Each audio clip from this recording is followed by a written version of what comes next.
बिस्मिल्लाहिर्रहमानिर्रहीम। अस्सलामु अलैकुम dear students, welcome to online chemistry.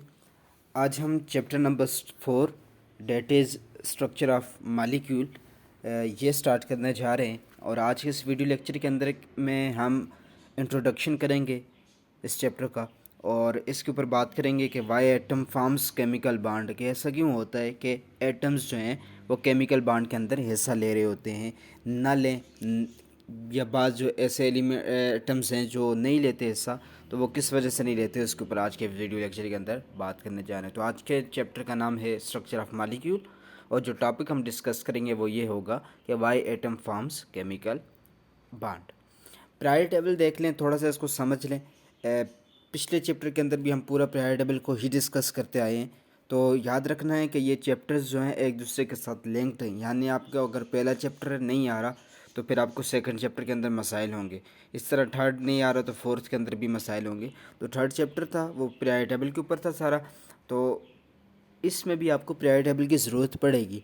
अब मैंने जो क्वेश्चन पहले कहा कि Y atom forms chemical bond, कि एटम्स ऐसा क्यों होता है कि वो केमिकल बॉन्डिंग में हिस्सा लेते हैं, उसकी रीज़न क्या है, पहले आप इस प्रायर टेबल से समझ लें ताकि आपको सारी कहानी जो है वो समझ आ जाएगी। अब हमने पिछले जब हम चैप्टर पढ़ रहे थे, चैप्टर 3 था, हमने उसके अंदर कहा था कि ग्रुप्स जो हैं वो किसको रिप्रेजेंट करते थे, लास्ट शेल के इलेक्ट्रॉन्स को रिप्रेजेंट करते थे। ठीक है, अब प्रायर टेबल के अंदर टोटल कितने ग्रुप्स हैं, 8 ग्रुप हैं। इसके ऊपर हमने बात की थी। ये पहला ग्रुप आ गया, ये दूसरा, तीसरा, चौथा, पाँचवा, छठा, सातवां और ये आठवां। और ग्रुप का जो नंबर होगा वो इंडिकेट करेगा कि उसके लास्ट सेल में कितने इलेक्ट्रॉन्स हैं। मिसाल के तौर पर ये पहला ग्रुप है तो इन तमाम एलिमेंट्स के अंदर कितने इलेक्ट्रॉन्स हो जाएंगे, एक इलेक्ट्रॉन हो जाएगा। ये दूसरा है तो इसके लास्ट शेल के अंदर कितने इलेक्ट्रॉन्स हो जाएंगे, दो। ये तीसरा है तो इसके लास्ट शेल के अंदर कितने इलेक्ट्रॉन्स हो जाएंगे, तीन, एंड सो ऑन। अब इस पूरे पेयर टेबल के अंदर अगर हम बात करेंगे तो लास्ट शेल के अंदर अगर किसी एटम्स के पास, किसी भी एटम, ये सारे जो एलिमेंट्स यहाँ पे मौजूद हैं, अगर किसी के पास लास्ट शेल के अंदर दो इलेक्ट्रॉन्स नहीं हैं, ठीक है, अगर किसी के लास्ट में, अगर ये जो रूल्स में बात करूँगा ना, ये लास्ट में जाके कि ये दो रूल्स होते हैं, octet rule and duplet rule, अगर एलिमेंट्स इनको फॉलो कर रहे हैं तो वेल एंड गुड, वो केमिकल बॉन्डिंग में हिस्सा नहीं लेंगे। अगर तो ये मतलब इनको ओबे नहीं कर रहे तो फिर ये क्या करेंगे, केमिकल बॉन्डिंग के अंदर हिस्सा लेंगे। अब कौन कौन से केमिकल बॉन्डिंग के अंदर हिस्सा लेंगे इसको देख लें। जिन जिन एलिमेंट्स के लास्ट शेल के अंदर 8 इलेक्ट्रॉन्स आएंगे वो स्टेबल होंगे, और 8 इलेक्ट्रॉन किसके अंदर आते होते हैं, नोबल फैमिली के अंदर। नोबल फैमिली में हीलियम के गैस में लास्ट शेल के अंदर कितने इलेक्ट्रॉन्स होते हैं, 2, और बाकी तमाम के गैस में लास्ट शेल में कितने इलेक्ट्रॉन्स हो जाते हैं, 8। अब ऐसे तमाम एलिमेंट्स जिनके लास्ट शेल के अंदर या तो 2 इलेक्ट्रॉन्स हों या फिर 8 इलेक्ट्रॉन्स हों, वो किसी भी किस्म की केमिकल बॉन्डिंग के अंदर हिस्सा नहीं लेते होते। केमिकल बॉन्डिंग में हिस्सा वही लेगा जो स्टेबल नहीं होगा। अब इन 8 वाले ग्रुप को छोड़ के, हीलियम वाले ग्रुप को छोड़ के, बाकी तमाम जितने भी ग्रुप्स हैं, ये वाले और ये वाले ग्रुप्स, अब ये क्या करेंगे, ये बॉन्डिंग में हिस्सा लेंगे। अब केमिकल बॉन्डिंग में क्या होता है, केमिकल बॉन्डिंग में ये होता है कि अब इनके पास भी इलेक्ट्रॉन्स लास्ट शेल के अंदर 8 और 2 इलेक्ट्रॉन्स नहीं पूरे, तो फिर ये इलेक्ट्रॉन्स को पूरा करेंगे, केमिकल बॉन्डिंग के अंदर जाएंगे। केमिकल बॉन्डिंग क्या होती है, इसको ज़रा एक नज़र देख लें। केमिकल बॉन्ड होता है, it is the attractive force, it is the attractive force which keeps atoms together in a substance called chemical bond। मिसाल के तौर पे मैं सबसे सिंपलेस्ट एग्जांपल अगर लूँ, हाइड्रोजन है, हाइड्रोजन के लास्ट शेल में कितने इलेक्ट्रॉन्स हैं, क्योंकि वो हाइड्रोजन पहले ग्रुप से बिलोंग कर रहे हैं तो उसके लास्ट शेल में कितने इलेक्ट्रॉन्स हो जाएंगे, एक इलेक्ट्रॉन। अब हमने कहा कि किसी भी एटम के अंदर अगर लास्ट शेल के अंदर 2 इलेक्ट्रॉन्स हैं तो स्टेबल होगा, 8 इलेक्ट्रॉन्स हैं तो स्टेबल होगा। 2 अगर इलेक्ट्रॉन्स हैं तो हम इसके लिए वर्ड इस्तेमाल करते होते हैं डुप्लेट रूल, ठीक है, और अगर 8 इलेक्ट्रॉन्स है तो हम उसके लिए वर्ड इस्तेमाल करते होते हैं ऑक्टेट रूल, ठीक है। अब इनके ऊपर भी फर्दर आगे चल के बात करेंगे। अब ये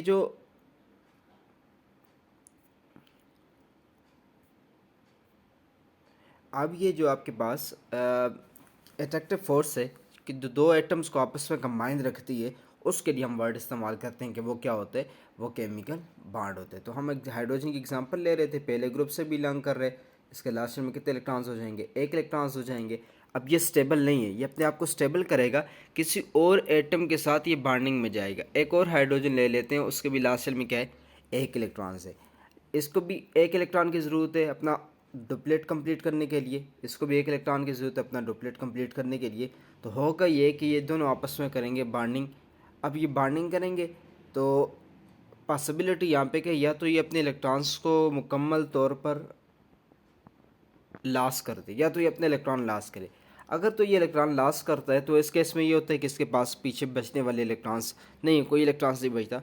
तो फिर दूसरी पॉसिबिलिटी होती है या फिर ये गेन करे, किसी और से इलेक्ट्रॉन ले ले, ठीक है, या फिर लॉस करे अपने इलेक्ट्रॉन्स को या किसी से इलेक्ट्रॉन्स को गेन करे, लेकिन केमिकल बॉन्डिंग में हिस्सा ले, अपने आप को स्टेबिलिटी की तरफ लेके जाए।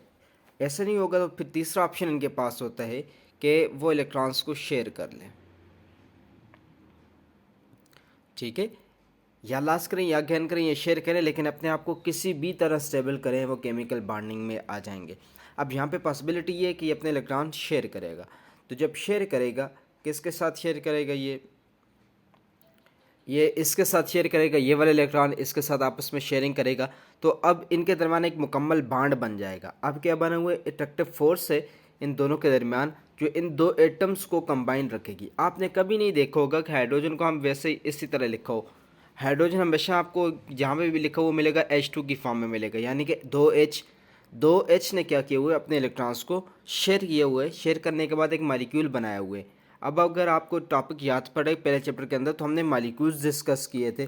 हमने कहा था मोनोएटॉमिक मॉलिक्यूल होता है, डायटॉमिक मॉलिक्यूल होता है, ट्राइएटॉमिक मॉलिक्यूल होते हैं। तो उसमें हम यही बात कर रहे थे कि दो या दो से ज़्यादा एटम्स जो हैं वो आपस में कंबाइन होते हैं और मॉलिक्यूल्स बनाते हैं। तो यहाँ पे भी देखें H2 मॉलिक्यूल्स बनाए।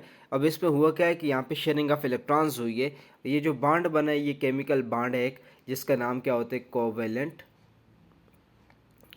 बॉन्ड।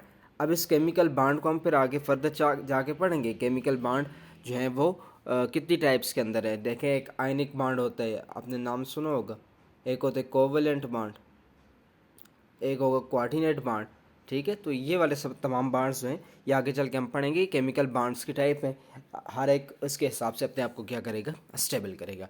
तो ये एग्जांपल आपको समझ आ गई कि हाइड्रोजन आपस में कंबाइन होते हैं एक अट्रैक्टिव फोर्स की वजह से, जिसकी वजह से वो दोनों इकट्ठे रह रहे होते हैं। जब इकट्ठे रह रहे होते हैं तो मॉलिक्यूल बनता है, और जब इस मॉलिक्यूलर फॉर्म के अंदर आ जाता है तो वो क्या हो जाता है, स्टेबल हो जाते हैं।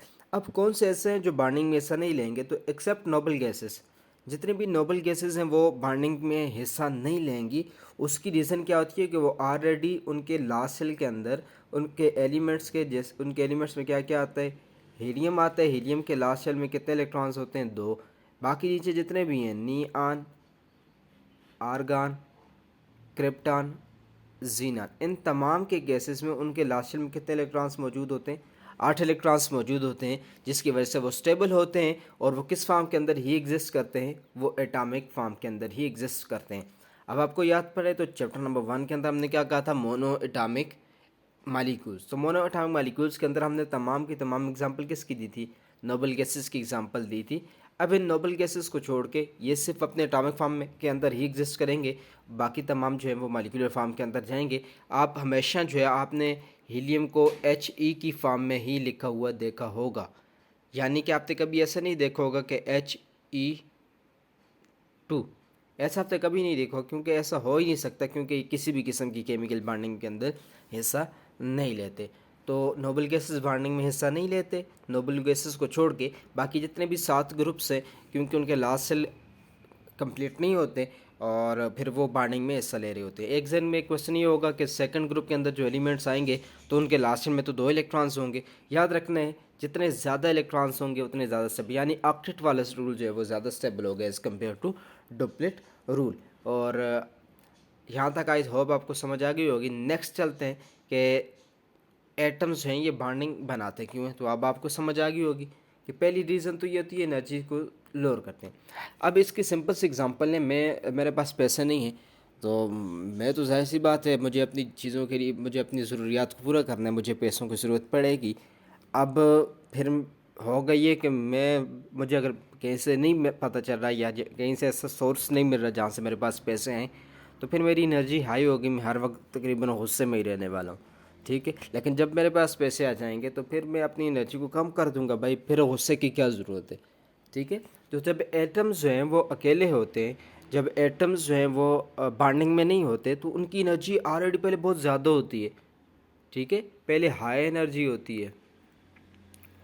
जब हाई एनर्जी होती है तो इस फॉर्म के अंदर कोई भी स्टेबल नहीं होता। आपने कभी देखा कि आप गुस्से के अंदर हों और कोई अच्छा फैसला कर ले? नहीं, ऐसा नहीं होता। लेकिन जब आप काम होते हैं, पुरस्क्यून होते हैं, तो उस टाइम आप एक अच्छा फैसला लेने के पोजीशन में होते हैं। तो जब हाई होती है एनर्जी तो इस केस में जो है वो रह नहीं सकता, स्टेबल नहीं होता।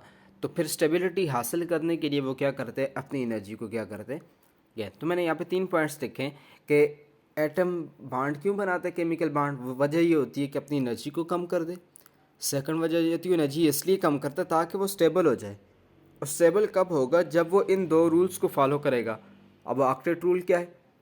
ऑक्टेट रूल होता है किसी भी एटम के अंदर to have 8 electron in their outermost shell either by loss of electron, gain of electron or share of electron। बात क्लियर कि to attain the stability either by loss, gain or share of electron।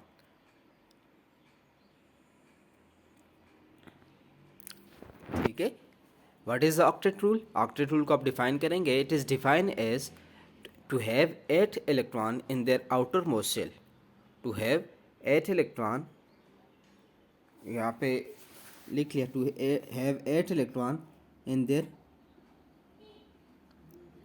Outer most shell either by loss, gain or share of electron is called octet rule। Duplet क्या होगा? Duplet में जब just इस 8 की जगह आप क्या लेके आ जाओगे, 2 electrons। Atom having 2 electron in their outermost shell either by loss, gain or share of electron to get the stability is known as duplet rule. यानी कि ऑक्टेट रूल, डुप्लेट रूल। तो बात क्लियर हुई कि एटम्स बॉन्ड क्यों बनाते हैं, अपनी एनर्जी को कम करने के लिए। फिर एनर्जी किस वजह से कम करते हैं, ताकि उनके अंदर स्टेबिलिटी आ जाए।